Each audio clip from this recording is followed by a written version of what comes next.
My girlfriend declared, "I'm keeping my ex as my lock screen, it's just a memory." I said, "No problem." Then I changed mine to my ex too. 48 hours later, she was crying about disrespect while I calmly pointed to her phone screen. I, 28 male, had been with Reese, 26, for about 14 months. Everything was pretty solid until her ex Garrett came back from his deployment overseas 3 weeks ago. Suddenly, her phone lock screen changed. It went from a photo of us at her sister's wedding to a picture of her and Garrett at some beach. Not a recent photo, this was from when they were together 2 years ago. She's in a bikini, he's shirtless, they're kissing. I noticed it when she asked me to check the time on her phone while she was cooking. Reese? What's with the lock screen?" She glanced over, super casual. "Oh, that's from our trip to the coast. It's a good photo. That's you and Garrett kissing." "Yeah? So, it's just a memory, babe. That relationship is over." "But it's your lock screen, the first thing you see every time you use your phone." She put down the spatula, gave me this look like I was being ridiculous. "Are you seriously jealous of a photo? It's just a pretty picture from a nice day. Garrett and I are history. I'm with you now. Would you be cool if I had my ex as my lock screen? If it was a nice photo? Sure, I'm not insecure. I let it go. But something felt off. 2 days later, we're at lunch with her friends, Mika, Bethany, and Jade. Reese picks up her phone to show them something, and Bethany goes, "Girl, is that Garrett? Damn, he still looks good," Reese giggled. "Right?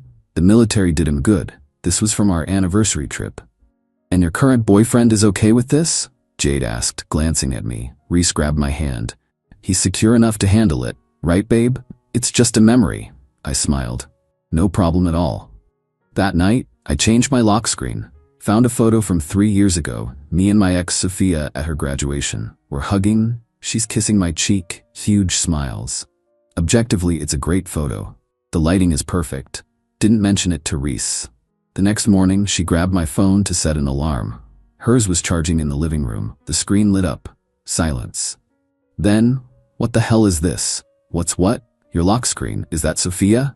"Yeah, from her graduation. It's a nice photo." "She's kissing you. On the cheek." "It's just a memory, babe. That relationship is over." Her face went through about 6 different emotions. "This is different." "How?" "It just is. She's your ex. Garrett's your ex. That's not the same." "Explain how." She couldn't. She just stood there, holding my phone, mouth opening and closing like a fish. "Change it," she finally said. "You first." "I had mine first. You're just doing this to be petty." "I'm doing this because you said you wouldn't mind. Remember? You're not insecure?" She stormed out, came back 20 minutes later like nothing happened. Her lock screen still Garrett. Mine stayed Sophia. Update 1. The lock screen war escalated quick. Day 3. Reese changed hers to a different photo of Garrett. This time from his Instagram. Recent photo, post-deployment, in his dress uniform. She made sure I saw it by asking me to hold her phone while she tied her shoes. Cool. I changed mine to a photo from Sophia's wedding last year where we're slow dancing. Platonic dance between friends, but the photo looks intimate. Reese saw it that evening. Her wedding? Beautiful venue, great lighting. "You went to your ex's wedding?" "We're still friends. You knew this." "Being friends is different from having her wedding photo as your lock screen." "Is it though? You have your ex-boyfriend's thirst trap as yours." Day 4. She posted on her Instagram story, "When he's so secure he doesn't mind what's on your phone," with a selfie where you could clearly see Garrett's photo on her phone screen in the background. Her friends hyped her up in the comments. "Yes, queen. A secure man. That's real trust." So I posted on mine, appreciating memories and beautiful photography. With my phone visible, Sophia's graduation photo clear as day. Within an hour, I had texts from mutual friends. "Bro, is that Sophia? Does Reese know? This is messy lol." Reese came home furious. "You're trying to embarrass me." "I'm appreciating memories and beautiful photography, your words. Everyone thinks you're still hung up on Sophia. Everyone thinks you're still hung up on Garrett. It's not the same. You keep saying that but never explain how." Here's where the entitlement really started. She called her mom Lorraine, on speaker. In front of me. "Mom, he's being absolutely ridiculous. I have one photo of Garrett as my lock screen, just because it's a nice picture, and he's turned it into this whole thing." "What thing, honey? He put his ex as his lock screen just to spite me." Well, don't you have your ex as yours? That's different. Even her mom sounded confused. Pow. Reese hung up on her own mother. Day 5, the double down. She changed her lock screen to a collage. 4 photos of her and Garrett. Beach photo, dinner photo, hiking photo, and one of them in bed. Nothing explicit, but clearly intimate. I almost laughed. This was getting absurd. I didn't change mine, just kept the graduation photo. That night, her friend Mika came over. Reese had clearly briefed her. Holden, Mika said, you're being manipulative. How? You're trying to control what Reese has on her phone by making her feel bad. I haven't asked her to change anything. I said no problem and meant it. But you changed yours to your ex. She said she wouldn't mind. Was she lying? Mika looked at Reese. Reese looked at the floor. It's different when guys do it, Mika finally said. Why? Because guys are more visual. If you have Sophia on your phone, it means something. But Reese having 4 photos of Garrett means nothing? Exactly. The logic was incredible. Update 2, day 6 hit different. I woke up to 73 text messages. Not from Reese, from everyone else. See, Reese had made a Facebook post at 3 a.m. When your boyfriend is so threatened by your past that he tries to manipulate you into erasing your memories. Red flags everywhere. Considering my options, toxic masculinity, narcissistic abuse. She tagged me. My phone was going crazy. Her friends, our mutual friends, even my cousin texting, "Dude, what did you do?" I screenshot the post, then took a photo of her phone on the nightstand, the collage of Garrett clearly visible. Posted both with the caption, "For context, this is what I'm threatened by." I said no problem and changed mine too. Equality is not manipulation. The comment section exploded. Half her friends suddenly went quiet. The other half doubled down. Bethany, it's not the same thing when women do it. My friend Adrian, that's literally the definition of a double standard. You don't understand emotional labor. My friend Tomas, what does emotional labor have to do with lock screens? But here's where Reese made a tactical error. Garrett saw the posts. He commented, "Yo, why am I your lock screen? We broke up 2 years ago." Reese deleted the entire post within 5 minutes, but I'd already screenshot Garrett's comment. She came into the bedroom, tears in her eyes. "Are you happy? You've humiliated me. You tagged me in a post calling me a narcissistic abuser, because you are being abusive. By having a lock screen photo, the same thing you're doing? It's not the same." She still couldn't explain why. Day 7, she involved her dad, Jerome. Jerome called me. "Son, what's this about lock screens?" I explained the situation. Dead silence for about 10 seconds. "So, she has her ex as her lock screen, but you can't have yours?" "Apparently. And she doesn't see the issue? She says it's different." "How?" "She can't explain it." Jerome sighed. "I'll talk to her." An hour later, Reese was screaming at me. "You turned my dad against me." I just told him what happened. He says I'm being a hypocrite. "Are you?" That's when she threw the glass. Not at me, at the wall. It shattered.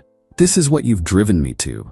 I started recording on my phone. "Reese, you just threw a glass at the wall because I have a lock screen photo you don't like, while you have 4 photos of your ex on yours. Stop recording me. I'm documenting this for my safety." She grabbed her phone and called 911. "My boyfriend is threatening me."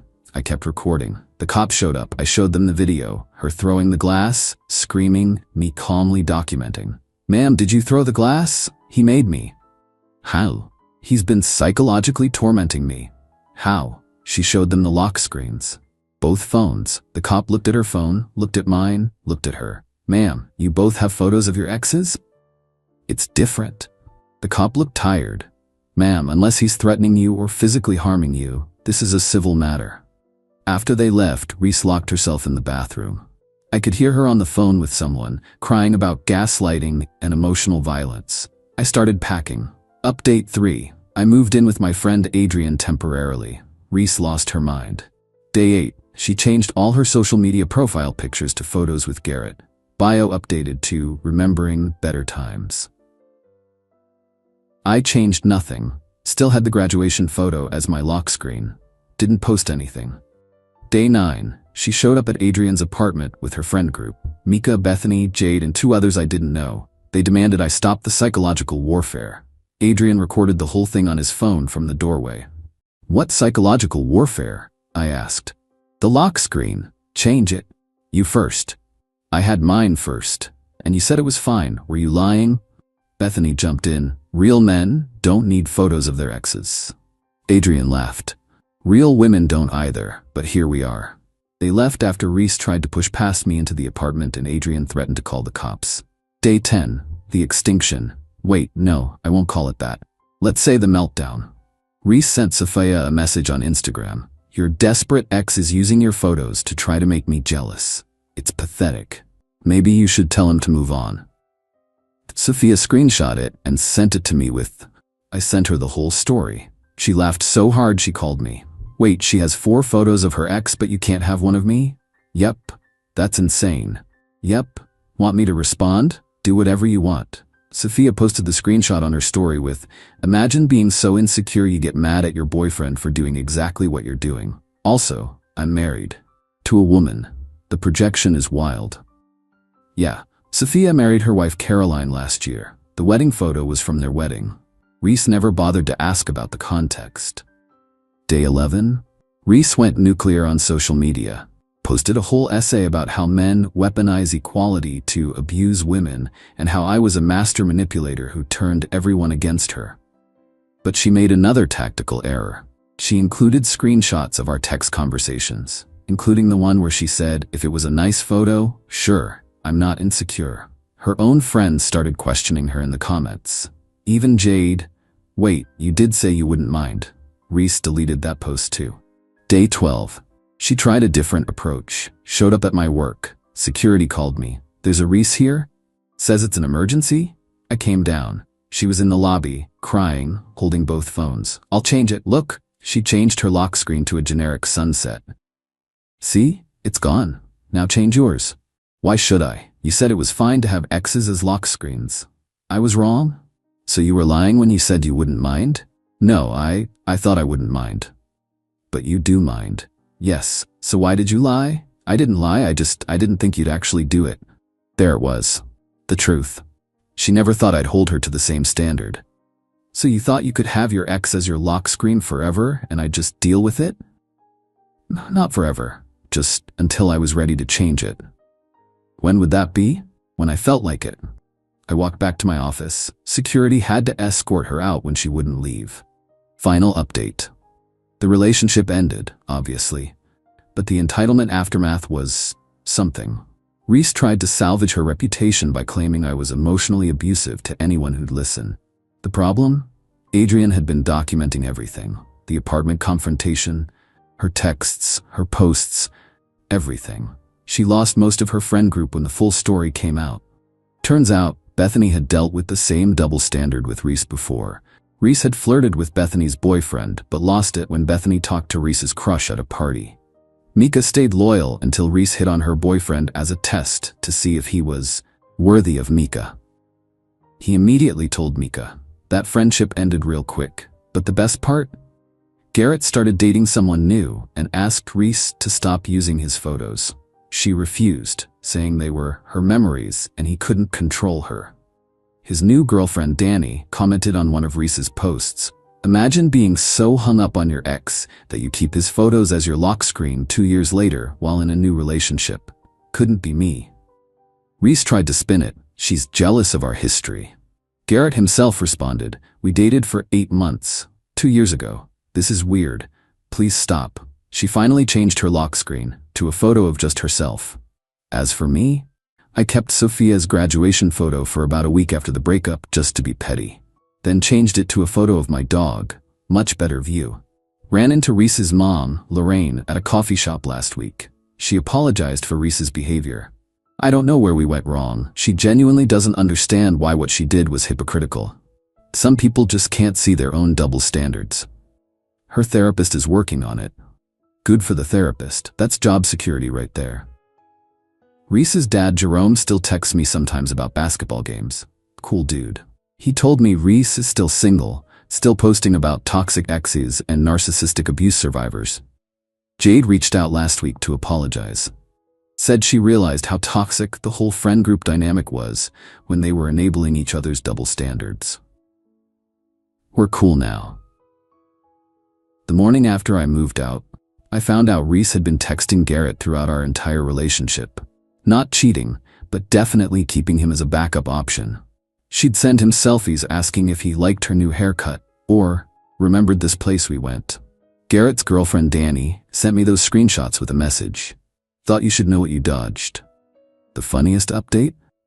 Reese matched with Adrian on a dating app last month. Her bio said, "No games, no drama, looking for emotional maturity." Adrian sent me the screenshot. We laughed for 20 minutes. His review of her profile, 1 star, false advertising. She tried to get back together twice. First time she showed up with a gift, a digital picture frame, so we could both have all the photos we want. Missing the entire point. Second time, she wrote me a letter about how she understood now, but then spent 3 pages explaining why it was still different when she did it, because of historical context of women's oppression. I kept the letter. It's comedy gold. My current girlfriend, Tara, saw the whole story on my Reddit when we first started dating. Yeah, I showed her. She laughed so hard she cried. Her lock screen? Her cat? Mine? Still my dog. Like normal people. Last I heard, Reese was dating some guy who has his ex's name tattooed on his neck. She's demanding he get it covered. The irony is lost on her. For everyone asking, no, I don't regret being petty. Sometimes you have to show people their own double standards. If you can't take the same behavior you dish out, maybe reconsider your behavior. And for the record, having your ex as your lock screen while in a relationship is weird. Doesn't matter your gender. If you wouldn't want your partner doing it, don't do it yourself. Wild that this needs to be said, but here we are.